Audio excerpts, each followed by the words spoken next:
মুহূর্তে ভোট গণনার সময় জামাত আমিরকে ব্ল্যাকমেল করা হয়েছে। তাকে বলা হয়েছে, যদি আপনি এই ভোটের রায় অনুযায়ী আপনার ক্ষমতা চান তাহলে বাংলাদেশ একটা গৃহযুদ্ধ লাগবে। একদিকে আওয়ামী লীগ, একদিকে বিএনপি এবং তাদের সাথে আওয়ামী প্রশাসন আপনাকে কোনো ধরনের সহযোগিতা করবে না। দেশের ভেতর বড় ধরনের কেওয়াজ লাগবে এবং গৃহযুদ্ধের দিকে যাবে দেশ।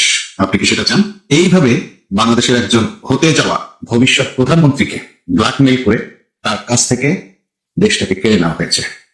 যাকে বাংলাদেশের মানুষ সমর্থন জানিয়েছে, যাকে ভোট দেওয়ার জন্য মানুষ ট্রেনে করে দাঁড়িপাল্লার স্লোগান দিতে দিতে দেশে ফিরেছে, যাকে ভোট দেওয়ার জন্য বাংলাদেশের মানুষ লঞ্চ ভর্তি হয়ে স্লোগান দিতে দিতে তার নিজের গন্তব্যে পৌঁছে গেছে, ভোট কেন্দ্রে পৌঁছে গেছে, যাকে বিজয়ী করার জন্য বাংলাদেশের মানুষ নিজের মতো করে নিজের নিরাপত্তা নিজেই নিশ্চিত করে ভোর বেলা থেকে শুরু করে ঠিক ভোট শুরু হওয়ার আগ মুহূর্তে গিয়ে কেন্দ্রে গিয়ে উপস্থিত হয়েছে, সেই মানুষটাকে শেষ পর্যন্ত তার সিংহাসনে বসতে দেওয়া হয়নি, তাকে ব্ল্যাকমেল করা হয়েছে। যে আমিরে জামাতের প্রতি মানুষের এমন সমর্থন আমরা এবার দেখেছি, বিভিন্ন শ্রেণী পেশার মানুষ, শুধু ইসলামিক ব্যক্তিত্বরা নয় বা কিংবা শুধু জামাত ইসলামীকে পছন্দ করে সমর্থন করে এমন ব্যক্তিরা নয়, বরং এবার বাংলাদেশের এমন এমন সব শ্রেণী পেশার মানুষ জামাতকে সমর্থন জানিয়েছে যেটা অভাবনীয় ছিল, অকল্পনীয় ছিল।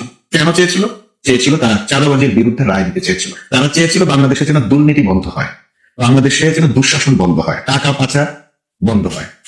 সুশাসনের জন্য, আইনের শাসনের জন্য তারা এবার দাঁড়িপাল্লাকে বেছে নিয়েছিল। দল করুক বা না করুক, পর্দা করুক বা না করুক, ইসলামী আন্দোলন করুক বা না করুক, সব শ্রেণী পেশার মানুষ, সব ধর্মের মানুষ এবার কিন্তু দাঁড়িপাল্লা দেখে ছুটে এসেছিল। আর এই ভাষা, এই গণমানুষের ভাষা, শ্রদ্ধা, ভালোবাসা উপলব্ধি করতে পেরেছিলেন জামাতের আমির ডাক্তার শফিকুর রহমান।